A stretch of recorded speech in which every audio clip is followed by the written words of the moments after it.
Cleveland's been a surprise. We're Yeah. 12 in a row, yeah. Yeah. Yeah, we can talk a little bit about that. I don't know a whole lot about Cleveland, but it's just fun to just sort of, we can talk about surprise teams, and get into that whole idea of, how teams do that. Alrighty. Okay. I got this business guest. That's Oh, yeah, all about no, I know. Yeah. Try to hang you up there. That's not too much. All right, we just don't have to worry about a guest. Okay. We have a little thing. Maria Sharapova. Oh, yeah. Okay. All right, here. Well, welcome. You're listening to Sports Econ 101. You know our show. It's where we discuss sports topics from a business perspective. I'm your host, Edward Brown, along with my co-host, Bruce McGowan, a longtime radio sports personality. Now, today... Alleged long time. Allegedly famous. Allegedly famous. Yeah. I walk around town sometimes and people go, I think I recognize that voice. I said, yeah, you might have heard about it 15 years ago or something. There's still a lot of people who still know your voice. I think it's funny, though. Voices do have a tendency. If you have a good ear, you can pick out a voice and you'll know immediately who that is. Yeah. It really is. It's amazing, Many years later. Yeah, many years later, That's true. Now, today we don't have a guest. No. So it's mano here, and we're going to talk about baseball. Little baseball. Got a little tennis to talk about. Little tennis, yeah. And also a little NBA with Kevin Durant. Yeah. And did you see the Sports Illustrated, so I don't want to say swimsuit model because it's Caitlyn Jenner. Oh, is that right? Now, I guess Thursday, the day we tape this show, Sports Illustrated usually comes in my mailbox, and I haven't checked my mailbox yet, so I'm missing it. Yeah, it's a very interesting an article about situation. Caitlyn Jenner. Well, because it's coming on 40 years. 40 years since Bruce Jenner was gold medal winner. Yeah, that's just a bizarre story, isn't it? It's a very bizarre story. Yeah, it is. All right, so at each commercial break, we're going to ask a trivia question. We're going to be giving away some vacations to the first email with the correct answer, and the vacations are not sponsored by the radio station, but by Lighthouse Resort and Marina. Those vacations are free. Their only request is a $100 cleaning fee to cover the housekeeping expenses. Check them out at lighthouseresortandmarina.com. And today we're going to get into, we've been doing kind of various trivia. This one's going to be famous quotes from baseball. I like that. We like that. Yes. Okay. This segment of Sports Econ 101 is sponsored by Pacific Private Money, providing mortgage investments that are still currently yielding over 8%, even in today's market. It doesn't get any more conservative than that. You got to check them out at pacificprivatemoney.com. And don't touch that dial. Why? Because you're listening to Sports Econ 101. We will be right back. All right. Our first segment. Get this down to a fine art here, don't you? I'm thinking, it was weird, the last couple of days I thought, I have all these interviews that I've taped, and I did a series of interviews right about when I started working with you. I was just finishing up a 2-year stint at the Throckmorton Theater. I did about 30 shows there. Yeah. And I've got all the interviews from them, and these guys are great storytellers. And I was thinking, God, why not put together a book of stories from athletes who used to play in the Bay Area? That'd be a kind of a fun book. I don't know. I don't know if it'd sell a lot, but I bet you could. Very interesting. It'd be something for me to do. Yeah. I've got all this material. I might as well use it. So I've got about 80 interviews. I could just siphon through and figure out, okay, good stories from 20 of them maybe. The best stories. Sure. More interesting people, So anyway, just an idea. Definitely. Yeah. All right. Here we go. Welcome back to Sports Econ 101. I'm Edward Brown, your host, along with Bruce McGowan. Now, first I want to talk about Maria Sharapova. Oh, yeah. She's still swinging it out there. She is. But isn't she banned for tennis for 2 years? Actually, I believe that is true. She took a drug that she didn't realize. I think she was taking it for a pain killer because she had some kind of bone bruise or something. I'm not sure what it was. In any case, she didn't realize that it was on the list of banned substances until after she was tested for it. So yeah, I believe that's true. I think she's out of tennis, out of pro tennis for a while, but I don't think it'll hurt her. She's kind of at the tail end of her career, and she makes a lot of money selling clothes and doing modeling. So, and the woman she's a very, very smart marketer. So is it her own brand? Her own line? That's a good question.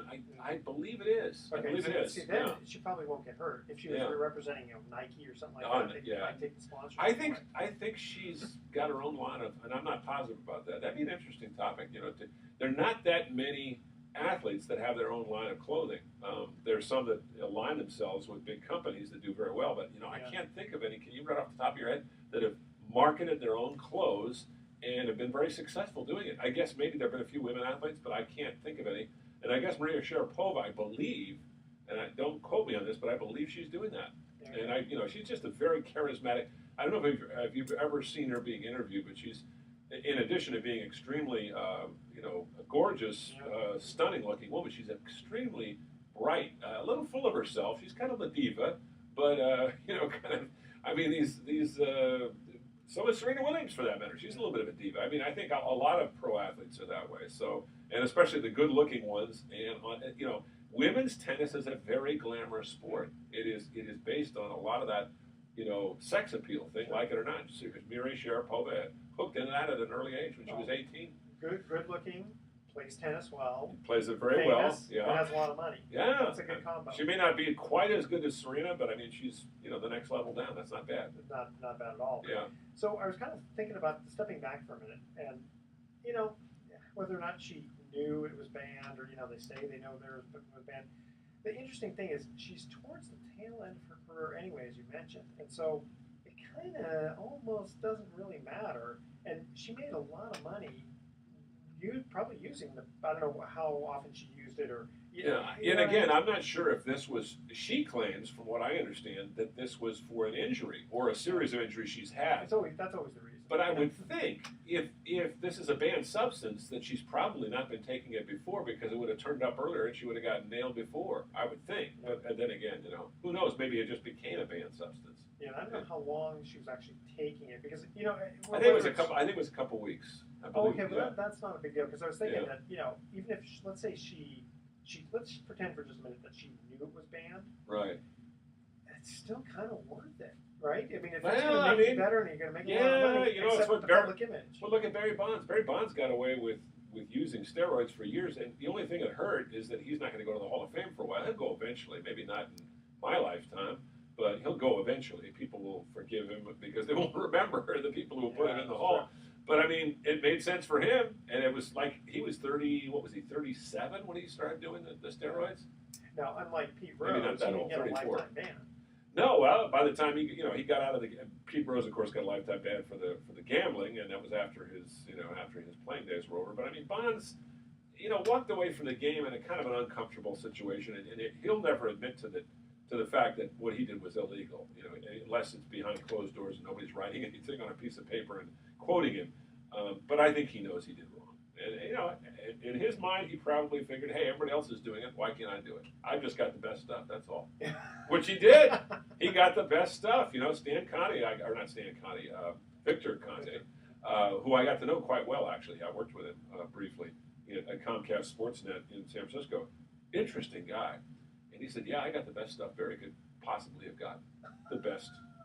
I said, really? How do you know? And he goes, because I know. Well, a guy like that would probably know. He was a sharp guy. He was a strange dude, but interesting guy. But I remember when Barry played for Pittsburgh, and he was I don't say skinny as a rail, but he was pretty fit. Well, you look at it now. I saw him a couple years ago at the ballpark for a reunion event. I said, Barry, man, how much you weigh? He goes, I'm about 195. That's all. Well, he's become a bike rider, a hardcore bike rider. He rides his bike probably 70 to 90 miles a day. Wow. And he goes on these century things routinely. I mean, he's really gotten into biking. This was at least 4 or 5 years ago he was into biking. I don't know now. Well, if he does the Tour de France, they may not let him in. Well, I think he actually is clean. I mean, he looked great. He looked better than he did when he was juicing, because he was his normal kind of body type, and he seemed really relaxed. And how long does that stuff stay with you? It's a good question. Good question. I'm not a chemist or a doctor, so I couldn't tell you, but I think it stays with you a considerable amount of time, the residue of it. Yeah, so, he still has an advantage then. Well, who knows? Yeah, I mean, he hasn't been on it for years, but then again, we don't know what kind of he's been on. Do we? I mean, he may be doing stuff right now, but it may not be illegal, or even if it is, he's not participating in some professional sport. So yeah. So you gotta wonder, like, the illegality of it. Yeah. It's just well, like for a while there, remember ephedra? Yeah. And I before it got banned or whatever, we used to take this thing called MetaBoost to help work out. That stuff was awesome. Yeah, But well, the thing is, guys were abusing it, and then it's one thing to take one Tylenol, let's say one Vicodin if you're injured. It's another thing to take 25 of them. well, this is an interesting story. You get off on a tangent with this, but the Oakland Raiders back in the 70s, they used to have a little vat next to the door that was full of all these pain-killing pills, or pills that would make you high, or pills that would give you kind of like speed. Yeah, and guys would naturally, just reach over and grab 2 or 3. And one of the Raider players, I can't remember who it was, who didn't do this, told me, he said he was looking at his teammates, and because by the third quarter they were drinking water like crazy because their mouths were so dry from this drug that was making them hyper. I guess that's what it did. It was kind of like a version of speed, which is not a real good. I mean, it's great, in terms of a short-term focus, but in terms of what it does to your body, of course you're young, you're invulnerable. You can do anything. I never did speed, so I did it. I did it one time, and I hate to say I did it one time because I'm kind of ashamed of the fact that I did it because I knew what I was doing. But I needed to stay. I was up partying on a river, and I had to report the next morning at 6 a.m. in the morning, and I knew I was going to be up all night. Wow. So at about 2 in the morning, I took a tab of it, and all it did was it kept me awake. I didn't feel any effect of it, but I didn't sleep for about 36 hours. Wow. Yeah. And did it make you thirsty? It did. And of course, we were in a hot area. It was in the middle of summer. It was up on the Columbia River between Oregon. Yeah. Well, I wasn't driving anywhere, and I was with a bunch of friends. And I was 28 years old. You do stupid things. Yeah, I was like thinking that. the danger part of just like being dehydrated. Oh no, not a good thing. No. Not a good thing. You don't want to be dehydrated. You always want to drink water before you get thirsty. And before you go on the air, there's worse things than having a dry mouth when you're on the air. But it's not fun. trying to talk on the air for about an hour and not have any, What do they call it? Cotton mouth? Cotton mouth. Yeah, it's bad news. I've had it happen a few times. It's bad. So you did one, I heard something like a rain delay or something. You did like 3 hours straight. Yeah, that's true. I was at a road game. I think it was in St. Louis or someplace, and I'm in the booth with the guys, Dwayne Kuiper and Mike Krukow and John Miller, and this is back in like '98. And they had a rain delay, and I was the guy who was going to do the post-game show on site. I didn't travel that much, so all of a sudden they look at me and they go, "Well, we don't have to worry about going back to the studio because the studio guy's right here." And then John kind of winks at me. I guess you're going to be taking over for a while. And literally, it was 3 hours before the game was even. I mean, they come back every half hour and say, well, here's an update on the game, when it's going to happen. But I filled 3 hours. Luckily, I had about 6 or 7 interviews that I was going to use on the post game or the pregame the next day, which I automatically used this time. That's still very impressive, I got to say. I had a good time. It's amazing how many people will call you up and want to talk baseball while it's raining outside and they can't listen to it. Oh, well, that's a little easier because then you can let the other guy talk for a while. Sure, yeah. I thought it was 3 hours straight. No, I had lots of help. All right, we're going to get to our first commercial break with the trivia question. Who said on hitting Sandy Koufax, trying to hit him is like trying to drink coffee with a fork? Oh, God, I remember that quote. Yeah. All right. You got to email Edward at sportsecon101.com the answer to that question, and the first email with the correct answer is going to win that 3-day, 2-night stay at the Lighthouse Resort. Again, who said on hitting Sandy Koufax, trying to hit him is like drinking a coffee with a fork? Stay with us. You'll know the answer when we come back. Sports Econ 101. It's going to be coming right back. It's a good one. I got to learn how to I'm not sure. Yeah, I've had so much citrus. Citrus? Because of this diet thing. Oh, is that right? You feel better? Well, I mean, losing the weight. That's good. I got to take my wife and daughter someplace this weekend. I'm just thinking maybe, if they want to go somewhere here in the Bay Area for a couple of nights, and sort of spur of the moment, she wanted to do something. I said, okay. But I'm just wondering if there's going to be anything available, at the last minute. I'm trying to think. I was thinking of going out towards the ocean, or I'm trying to think where we could go. Maybe down to Santa Cruz, Monterey. Monterey might be nice. I bet I bet you might be open as a Silomar. Have you ever gone to Silomar? Oh, In Monterey, yeah, in Pacific Grove. Grove. That would be nice. I will look it's kind into of a that. camping type. Well, no, it's actually it's just very Spartan rooms, but it's in a beautiful natural area. It's not like staying in a hotel. You have a central area where you can get a breakfast. Yeah, even I went there. And there's a beautiful beach right there. Yeah, and we're getting for less than a year. Yeah, that's nice. It's very reasonable. It's like $140 for a room, so that's pretty good. See, unfortunately, he was into a little bit more of the high-end stuff. Oh yeah, well, we go on a little thing. We dump our stuff off, and then we just run around. Well, especially when you got Molly. Yeah, Molly just wants to see everything. It's great. Although a little girls sometimes like to hang out in the rooms too. You know. Yeah. They're more the homebodies. Sure. Watch movies with mom and dad. Yeah, exactly. Here we go. Welcome back to Sports Econ 101. Again, I'm Edward Brown, your host, along with Bruce McGowan, who said on hitting Sandy Koufax, trying to hit him is like drinking coffee with a fork. Well, obviously, it's one of his contemporaries from the National League. A famous name? Yeah. Hall of Famer? I believe so. But not from the 60s. Not from the 60s, from the 50s? From the 70s. From the 70s? From the 70s, yeah. But this guy played in the 60s. He had to just... Yeah, but you mostly remember him being famous for the 70s. Really? Yeah. God, with that in mind, I don't have a clue. Willie Stargell. Oh, well, Willie Stargell was a good hitter in the 60s, but you're right. Yeah, The 70s, We Are Family. Yeah, We Are Family, and also 71 when they won with Roberto Clemente. That's a good one. Willie I got to interview him a few times. Nice guy. Great guy. Very nice guy. Very nice guy. Yeah, I guess he had a heart attack when he was in his 60s. Died young. Yeah. That's right. Yeah, he was a great hitter. Used to imitate him with the, the bat going around. Oh yeah. He'd take that bat and wind it around. He was kind of the Willie McCovey of the Pirates. He and Clemente were the Mays and McCovey of the Pirates. And it was a great time to watch. I mean, you had Mays McCovey, you had and Jimmy Ray Hart for a couple of years, who was a terrific power hitter. You had Henry Aaron and Eddie Matthews. You had the Braves, and then of course the Pirates had Clemente and Stargell, and the Reds for a while had Frank Robinson and Vada Pinson. So every team, it seems like, had a duo of killers.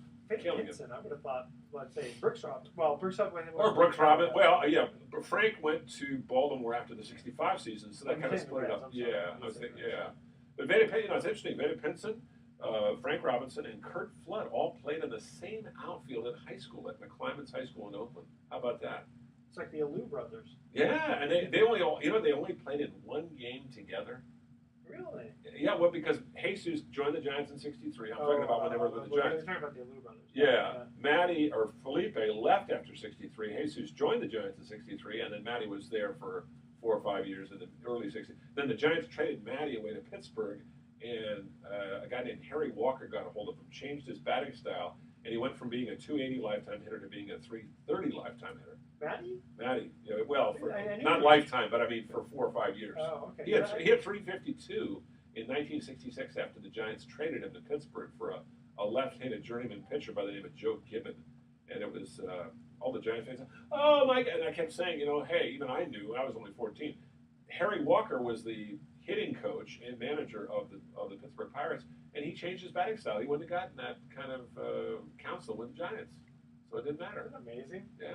He kind of made a name for himself, probably. Well, a lot of people said the same thing about Lou Brock. The Cardinal fans feel like they got him in a steal from the Cubs, and they did. But the Cubs, didn't give him any support, didn't give him any good hitting, advice. And so I think when he got to St. Louis, he was at that age where he was either going to make it or not, and he got some advice, and he got surrounded by a great team. Look at the Cardinals in the 60s. Oh, yeah. The mid-60s were a great team. Gibson. Bob Gibson, Orlando Cepeda, Kurt Flood. But you don't think, it's funny, you didn't think about Lou Brock and the Cubs. Well, he played there 4 or 5 years, and then he was just a young player. They traded him away for a guy named Ernie Broglio. And again, it was one of those trades.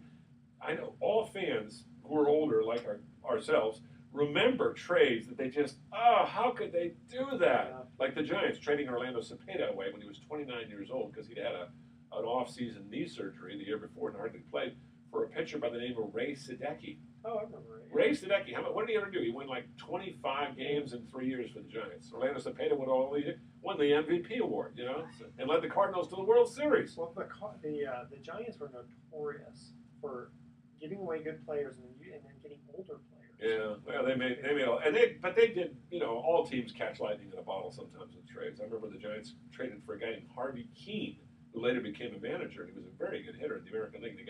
They picked him up, and for a couple of years, he was really good. So, that's people don't remember those ones. They always remember they traded Gaylord Perry away for, washed up and drunk Sam McDowell. How could they do that? Sam McDowell, I remember that.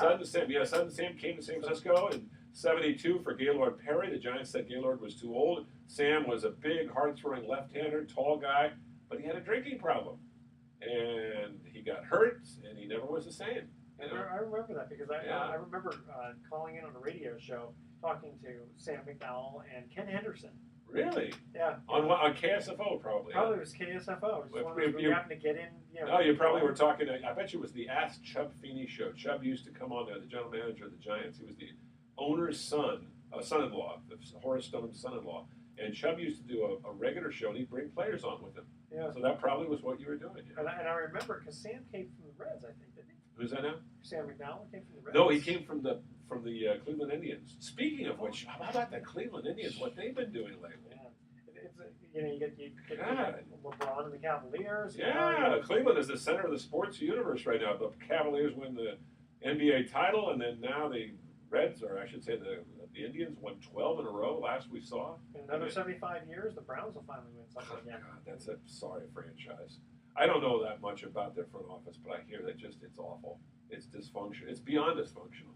I mean, their first draft pick was a guy that they knew about. This guy had a tendency to party and drink, and they signed him anyway. Johnny, that poor guy may never play again. Well, he'll probably play because they invested so much money in him.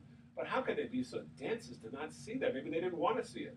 You remember the Raiders a few years back signed a guy named Jamarcus Russell? And I think he had one big game. It was against Denver on the road. He looked like a world beater. And then the rest of the time, he threw like 17 interceptions and 5 touchdowns one year. Come on. Did he have any specific problems? He just was lazy. He didn't work out. He put on weight. He had terrible instincts. But more importantly, he had a terrible team around him. He had nobody around him. Well, and then when you make that big money, it's kind of, you don't have to. Oh, he had a guaranteed contract. Al Davis was warned, don't sign this guy. He's a project at best. Now I know what I'm doing. Of course, near the end of his life, Al Davis was losing it. He didn't have those people around him that helped to make him a great general manager and a great seer of talent that he had back in the 70s. Jamarcus must have been a very good college player. Oh yeah, he was a good college player, but in college, you're going up against 19-year-olds. In the pros, you're going up against 28-year-old guys that they know how to play you. And I mean, he just got schooled. And it's kind of sad too. He's been out of football for a long time, but from what I heard, he gave away most of his money to his buddies. The entourage type thing. Yeah, his buddies, his friends. He wasn't doing terribly, but he just was he had a soft heart, and there were a lot of his friends that weren't doing well. So he just, here, I'll bankroll your business over here, or I'll give you a loan for a house over here. And that happens to a lot of pro athletes, or it has happened. I don't think it's happening as much today, but it does happen. Yeah. How much was his guaranteed contract? Oh God, and that's a good question. I think it was something like $25 million that he was guaranteed for 2 years. And that's a lot of money. Sure. Even today, I mean, today's standards are even higher. You know that Harrison Barnes, who's a middling ball player with the Warriors, could sign an offer sheet worth $20 million a year with who? With the Warriors. They want him back. They want him back? Yeah. Well, he had a very good year. I mean, and people forget he had a very good year, and he was good in the playoffs. And then in the finals, he went flat. Yeah. I mean, he's definitely one of those guys who, under pressure, boy, he can hit those 3-pointers. Well, he's a great athlete. He's got great instincts. He's a great defender. People forget he's a terrific defender. But the problem is, he's a streaky shooter, and he doesn't have that one go-to move where he can go in and just, And he should. Maybe he'll develop it, but he's 23 years old, 24. Is that old? Yeah, he's a young kid, so he's got some time. They do all these fadeaways that they just get, throwing up bricks all the time. I don't like that. I do not like seeing that. I remember watching the Warriors game. I watched I don't know what made me do this because I'm a Warrior fan, and I went back and watched the fourth quarter of that last game in its entirety. Oh, wow. And I'm watching some of the shots the Warriors were taking. I'm going, what the hell are they doing? They missed their last 9 shots. And Cleveland missed 7 of their last 9, but unfortunately the 2 that they made were a 3-pointer by Kyrie Irving and a dunk by LeBron James. And that was the ball game. So, That is tough. Love. Well, it's good for Cleveland, though. I'm happy for Cleveland. So am I. So am I. I mean, if you're going to lose to a team, lose to Cleveland. Lose to the best. LeBron James is the best. He's the best. Yeah, no question. Well, and also the fact that we talked about this before that, as Warrior fans, at least they won the previous year. So it's like let's not get greedy. And they're going to be back next year. They have a young core. Look at the team that they have. They got Iguodala, they got Curry, they got Thompson, they've got some good young players. He's getting old now. He is getting has had a little bit of a back problem. But Draymond Green, look at the game. The game 4 was an amazing. I think he had 35 points. I think he had 12 rebounds and 9 assists. If it hadn't been for him, they'd never even been in that game. What are you going to do with Bogan? He seems to be locked. I think he'll be around. He's got one more year, I believe, in his contract. They'll just have to figure out somebody that can come in and play with him. I don't think they're going to hang on to Festus Ezeli and Maurice Spates and Anderson Varejao. I just don't see it. Maybe they'll hang on to Anderson Varejao. Varejao, I should say. He gives them energy, but he doesn't really do anything. He just brings energy into the, runs around like crazy, blocks a shot or two, but he doesn't give you a whole lot. Spates at least can hit a shot, and Ezeli can at least block a shot, but Varejao doesn't do much of anything. So, nice guy though. Yeah, a lot of the guys. Ezeli's supposed to be a very nice guy. Oh, very nice guy. Yeah, very nice fellow. Can't win championships with just nice guys. No, you got to have a little. LeBron is not a nice guy, but he's a great player. Really? Well, I know. I'm saying he's not a jerk, but he's a little arrogant. But he has a right to be. Okay. All right. Let's go to our second question. We're talking baseball quotes. Who said, "I've seen the future, and it's much like the present, only longer"? You want me to guess right now? No. Okay, I'll think about it. it. Off the air, and then All right. we come back. Really, if you get this one, that'd be pretty good. Okay. He's not really well known for making quotes. I would say that's correct. Oh, okay. Because the guy I was going to pick was a quote machine. So Casey Stengel. No. So it's not Casey. Nope. Okay. Okay. The first email with correct answers are going that free 3-day 2-night stay at the Lighthouse Resort. Who said, "I've seen the future and it's much like the present, only longer"? Sounds like Yogi Berra, but it's not. Stay with us. Sports Econ 101 will be right back. That's another one I was thinking of. Yeah. Yogi Berra. It's kind of like what you would say. So it's not. Is it somebody famous? You'll know the name. Okay. I wouldn't say he's famous. Okay. I'll let you answer that. I have no idea. I'll give you some hints. Okay. Give me a couple of hints, and maybe I'll be able to figure it out.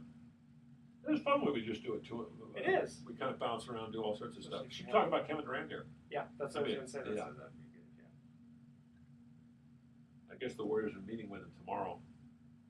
If they meet with him, it's tomorrow. That'd be great.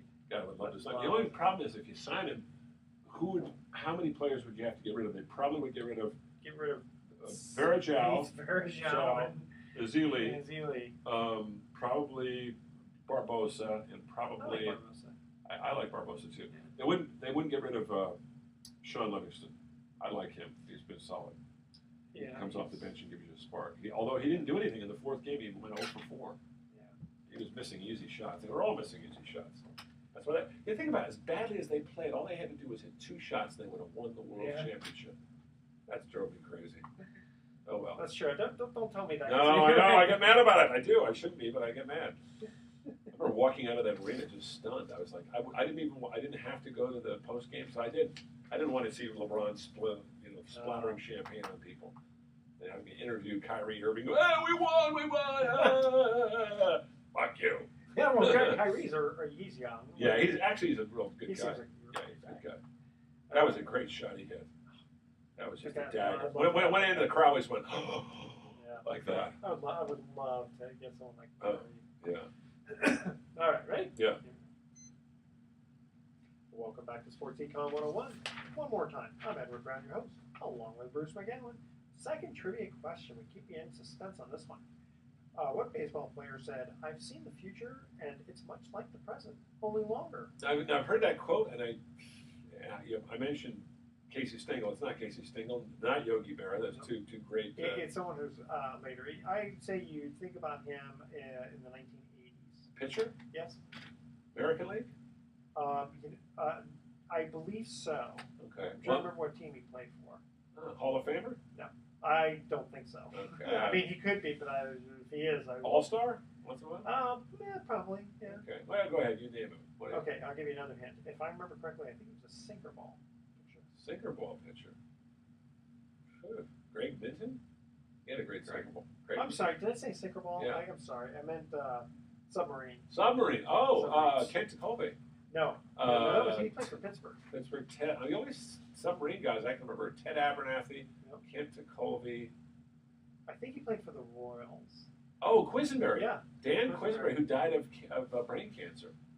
that's right. You know, he pitched for the Giants. I got to know Dan a little bit. He pitched for the Giants. Pitched for the Giants very briefly for about half a season. Okay. And this was towards the end of his career. But no, he was a really nice guy. Really had a great sense of humor, very smart, and he died of brain cancer at like 49, about 10 years after he got out of the game. See, again, the Giants getting someone at the tail end of their career. Yeah, well, Gary Carter was another one that played Yeah. with the Giants. Another one that played with the Giants late in his career, yeah. All right, Kevin Durant. Let's talk about Kevin. Yeah, it'd be interesting to see where he ends up. I have a feeling he's going to stay in Oklahoma City. Oklahoma City has been revamping their team. They got rid of Serge Ibaka, who apparently did not get along with Russell Westbrook, and I'm not sure how he got along with Kevin Durant. Kevin Durant's the kind of guy who gets along with pretty much anybody. I would think so. Yeah. He's a good guy. But I think he's got, Billy Donovan's a great coach. They took the Warriors to 7 games. I mean, they could have been the champions last year. My feeling, about him leaving, all right, if he comes to the Warriors, that's a good move because the Warriors have the core of a team that should be good for years to come. If he stays in Oklahoma City, same thing. So I think it's a win-win situation. I think it's how comfortable is he in Oklahoma City? Does he like to play? He's at that stage of his life where he's 27 years old, and he's thinking, I want to set myself up for after basketball. So where do I want to live? Where do I want to? I think he wants to be in. I get the feeling, and again, this is just He comes from Washington D.C. though. Right? I believe so, but I think he wants to be near a big city. I have nothing to base that on other than just a few things I've heard, and it would not surprise me if the Warriors get him. Now, if the Warriors do get him, they're going to have to restructure things. But they got a lot more money to play with, but they'll get rid of people like Maurice Spates and Anderson Varejao and probably, unfortunately, Leonardo Barbosa off the bench, very good player. They'll have to revamp their Now, how's that work? roster. If they get rid of people, do they have to trade them somewhere? I mean, No. someone else has to take them? I'm not sure how many free agents the Warriors have. If there's a bunch of them, they can cut loose and that'll get picked up by somebody else. And I don't have the figures right here in front of me, but the salary cap is rising dramatically this year because the league just signed a huge new television deal that starts up not this year but next year. Thanks to LeBron and stuff. A lot of it has to do with that. Yeah, I mean it was signed I think about a year ago, but yeah, these guys have. The NBA is very good quality right now. It may not be like Bird Magic or maybe not like Jerry West against Oscar Robertson, but it's right there. It's pretty good. Yeah, listen, you got LeBron, you get Westbrook, and Durant. I mean, you still have the. Even Blake Griffin, as flawed as he's been, is a great player. I mean, there are a lot of great players in the NBA right now. It's a fun time to watch NBA basketball. So now, as far as him jumping to the Warriors, I would not be surprised. And I would not be surprised if he stays in Oklahoma City. If you're asking me to predict, right now as we speak, he hasn't even spoken to the Warriors. He's supposed to, or they're going to schedule a meeting with him. I have a feeling that it's a 50-50. What other team might he go to? That's a good question. There's several other teams that are interested in, but I think the ones that are interested don't have the pedigree of the Warriors or Oklahoma City. So I think it's down to those two. Okay, and with the new television contract, in theory, that means the owners, right, would make the money. Well, they have more money to spend, and that's why they have raised. The league decided to raise the salary cap. And again, I'm not sure exactly. When you say the league, is the owners? The owners and the commissioner got together. Well, I'm sure the players decided that. Oh, like that. Hey, sure. Hey, listen. I mean, you signed a $20 million offer sheet. I mean, that's just an introductory, to what the riches you get. The NBA, it's absurd how much money they make. I mean, they make more than any other sport except for baseball, and baseball is pretty ridiculous sometimes. Yeah. Those many players. Well, yeah, and journeyman. I have a friend of mine. I won't mention his name. Well, I'll mention his name. He's a good guy, Will Venable. He's not a friend of mine. He's the son of a friend of mine, Max Venable, who played for the Giants. Max has been coaching and scouting for many years in the minor leagues. Lives here in Santa Fe. I think you know Max. Very well. Yeah, Very good guy. Good guy. Anyway, Will has played, I think, about 8 years in the majors. He's never been a great player, but he's a decent, good defensive player. Not a high average guy, not a home run hitter, but speedy on the bases. Yeah. Good specialty player, good fourth outfielder. And he had a deal, I think, a couple of years ago. I think he got a 3-year deal with San Diego, and I think it was like for $8 million a year. Yeah, and $24 million, and he's just an average player. So was it $8 million a year? I believe it was. Oh, wow, I thought it was $8 million for the 2-year. Well, maybe you're right. But even then, I mean, $4 million a year to be an average. Now, granted, it's not easy making the major leagues, but the money money you can make today is incredible. And think about it, just to give you a frame of reference, Willie Mays, at the height of his career, was making 110,000. Babe Ruth, 74. This Well, way out. 74 was the last year he played. yeah, last year he played 73. But Babe Ruth, who made 70,000 a year, which was a king's ransom back in the 1920s. Sure. You know, I mean, by today's dollars, it's much higher. But still, compare the numbers. But you just look at the amount of television money and all of the licensing products, and there's a lot more going into sports today. Well, it's interesting. Okay, so at the height of Babe Ruth's career in the 20s, making 70,000, and Mays would have been probably 60s, late 50s. 30 years later. Yeah. Yeah, the average salaries did not go up dramatically until Andy Messersmith. the mid 70s. Yeah, and then all of a sudden, boom! It's right when I broke into broadcasting, and I remember thinking, God, these guys are going to be making millions. And at the time, if you got a contract for 2 years and $1.6 million, whoa, that was a lot of money. It still is today. Yeah. But I mean, in those days, it was huge, huge. I remember, God, I can't remember the name of the guy who signed the contract, but there was a big contract signed one year. I remember reading about it in the paper, and I was just a 20-year-old kid, and I'm thinking, how can they pay these guys this kind of money? Well, they have it. Well, wasn't it Steve Young signed for like $1 billion for the USFL? And then half of it he never got because William Oldenburg, the owner of the team that signed him, went belly up. So he didn't get any. But he's still getting some. He got some money. He got some money from the. He's still getting some money from something. Wouldn't surprise me. I don't know where He's done very well. He's done very well for himself. But, these athletes today, if they get a good financial advisor, a good agent, boy, those guys are worth their weight in gold. Look at the money that some of these guys. Who's the guy the super agent who's really tough to deal with? My mind is. No, he's a good guy, but I'm talking about he doesn't have owners don't like this guy when they see him coming. They go, oh, and I'm trying to remember who it is. I'm just drawing a blank right now. So in theory, the players, that's the kind of guy they want. Yeah, you want a guy that's going to take you, get you the best deal, and if balls to the wall. I mean, who is this? I know it'll come to me during our next break. Anyway, agents, good ones, they're far and few between. There's a lot of guys out there that want to be agents and think they know what they're doing. But when they go up head to head against the guy who owns a baseball team or football team, those guys are not dummies, most of them, and they've got their lawyers. If they're not real sharp about finances, they've got guys working for them that do know. So, but a good agent. Well, yeah, because there's a lot more to it than meets the eye. Yeah. There's deferred compensation. There's all these tax rules to think about. Yeah.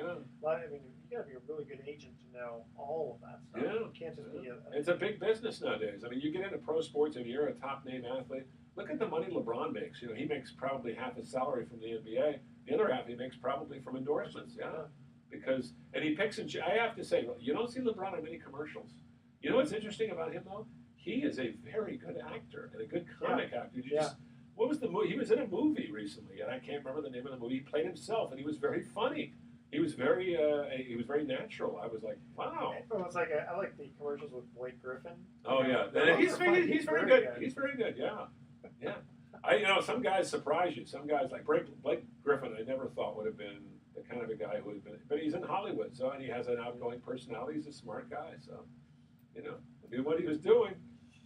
Do you remember I mean, this is obviously made for movies, but like Rocky 2. Oh yeah. Rocky, he goes ahead and he's kind of washed up, or not washed up being a fighter, but his wife doesn't want him to fight anymore. Right. So he starts doing commercials and after every shave I do, and it's just come on, my God, this guy can't do anything. No, he can't. I have to stay in the ring. Interesting that you mentioned. Remember the guy who played Apollo Creed? Yes. He was a former linebacker with the Oakland Raiders. Yeah. Carl Weathers, yeah. And a very good actor, too. Yes. Yeah.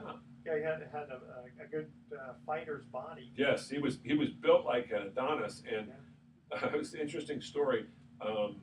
Sylvester Stallone said when he got in the ring with him for the first time, they were doing their shots, said, oh my God, this guy's going to murder me. Because Sylvester Stallone was like about 5'10", about 180 pounds, and Carl Weathers was like 6'3", 230. Yeah. And it's interesting, in the movie, it doesn't look like he's that much bigger. But it's because it's just the way they shot the movie. It's interesting, Sylvester Stallone said later, they were really ingenious the way they shot it. They shot it all from a natural, but they would shoot a lot of shots from behind him. So he looked bigger, or he looked bigger than he normally would have. behind Stallone? Yeah, apparently. And the close-up shots, they didn't have their bodies right up next to each other. But he said Carl Weathers was a big dude, and he was a linebacker. Yeah. Good ball player. Well, and also, if Rocky is bent over, so you can obviously tell, oh, okay, well, it's not as big. I mean, it doesn't, you kind of get that in your mind. You go, oh, that's the reason why they look so much shorter. Yeah.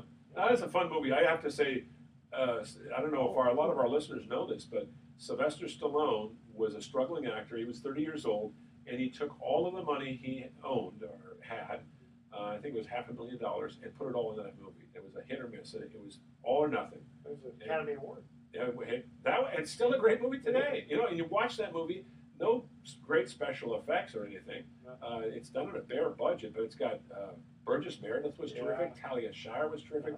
The guy who played Burt Young was terrific, and Carl Weathers was terrific. Yeah. And it's funny because I actually, everyone says, oh, the first movie was always the best. Yeah. But actually, I think they actually got better. No, they did. I mean, that was one of those, I guess they call them the franchises that really did, over the.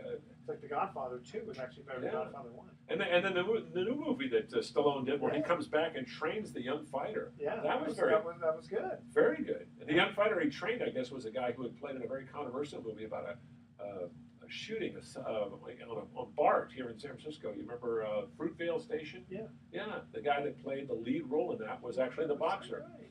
Yeah, so young guy, and I can't remember the guy again. Like Michael Jackson or something like that? Mike Jackson or something. It was like a name. It was like, wait a second, who's that? Well, okay, but it wasn't the same guy. All right, we're going to go to our last commercial break with a trivia question. We're just moving all over the place. We are. When we come back, we're just going to have some closing comments. Sounds good. All right, so we're talking famous baseball quotes. Who said, when asked about the Cubs' inability to win a World Series since 1908, or a pennant since 1945, this person responded, any team can have a bad century. That's a good one. I like that. Okay. Any team can have a bad century. The first email was quick answer with a free 3-day 2-night stay at the Lighthouse Resort. So you got to email edward@sportsecon101.com the answer to this question. Well, I'm not going to repeat the question, but the hint is this guy, he's known, but he's not completely famous. Oh, okay. I wouldn't think so. Okay. All right, stay tuned. Sports Econ 101. We'll be right back. Mm. All right. Look, another quote I've heard, and I can't identify the person. Scott Boras. That's who I was thinking of. Remember Scott Boras? Yes. I'll throw that out there. Scott Boras. Yeah, he's a hard ass. Oh, you want him as your agent. If I was a pro athlete, Scott, can you represent me, please? Please. Or as I said, I went and visited my mom the other day. God, she is so out of it. She recognizes me, but she goes, how do you know how to find me? I said, well, Mom, you've been here for 2.5 years. I have? And she's asking me questions like, are my parents still alive? And I said, Mom, I said, Mom, your dad died 50 years ago. Your mom died 40 years ago. Don't you remember? Oh, okay. Well, I'm going to go to sleep now. And then she shuts her eyes. She's what, 90? 93. Yeah, my dad was like this towards the end. It's just, But she's not in any pain, and she's not unhappy, which is good. That's good. Yeah, two good things. You just have to kind of go with the plan. Yeah, it's just, it's old. It's age. Does she recognize you, though? Oh, yeah, she knows who I am. That's important. Yeah, that's important, yeah. All right, we're going to close this off, and then I got to go pee. Yeah. All right, here we go. Okay. Welcome back to Sports Econ 101, and I'm Edward Brown, your host. This is the last time for today. And it was Scott Boras. That was the agent I was thinking of. Scott Boras. Tough dude. On the other end of that voice was Yeah. McGowan. Okay, who said, when asked about the Cubs' inability to win a World Series since 1908 or a pennant since 1945, this person responded, any team can have a bad century. I'm thinking it's probably a comedian who's a Cubs fan. No, he was actually in baseball. Player? I don't remember him as a player. I think he was a manager, though. Oh, okay. Who was it? Tom Treblehorn. Oh, yeah. Managed it. No, he did play. I don't think he played in the majors. I may be wrong. If he did, he played very, very small number of years. But he was a very good manager for a couple of years with Milwaukee, I believe. And Ricky Henderson had him in the minors when he was just getting started. Ricky just thought he was the best. He always used to talk about Tom Treblehorn, back in 77, 78, when Ricky was just a young kid playing in, I think, Birmingham. Tom Trebelhorn was his manager then. Yeah. Interesting. Yeah. Okay. Rick here, this is Rick Rally. That's when I walk, I steal second, I go to third in a wild pitch, and I score on a pass ball. That's a Ricky Rally. That's what Ricky used to tell me. That's a Ricky Rally. You know what? We got to get Ricky on the phone and get him to actually do that. Oh, he'd be great. So, I love compare Ricky. the two of you. Great player. All right. More leadoff homers than anybody in the That's history of the definitely baseball. best leadoff. Yeah. All right, here's our thoughts for the day. People who work together will win, whether it be against complex football defenses or the problems of modern society. Vince Lombardi said that. That sounds like Vince. Does that sound like Vince? Yeah. And it's what you learn after you know it all that counts. Who said that one? I don't know. John Wooden. Oh, John, another brilliant man. Yeah. Got to interview him once. I didn't interview Vince Lombardi ever though, but I did see him coach against the 49ers a couple times. And I saw Ernest Borgnine play him in the movie. Oh, he was great. Great job. They looked alike. They did. Had the voice too. That's right. The gruff voice. Yeah. Loved Ernest Borgnine. Yeah. Tune in next week to Sports Econ 101. We're going to be discussing sports topics from a business perspective and giving away more free vacations. I like the free vacations. That's what Thanks I like. for listening. On behalf of our team, I'm your host, Edward Brown. We'll see you next week. Good night, America. So long. All right. God, whenever I have to pee, I always go, God, I pee. I got that from you.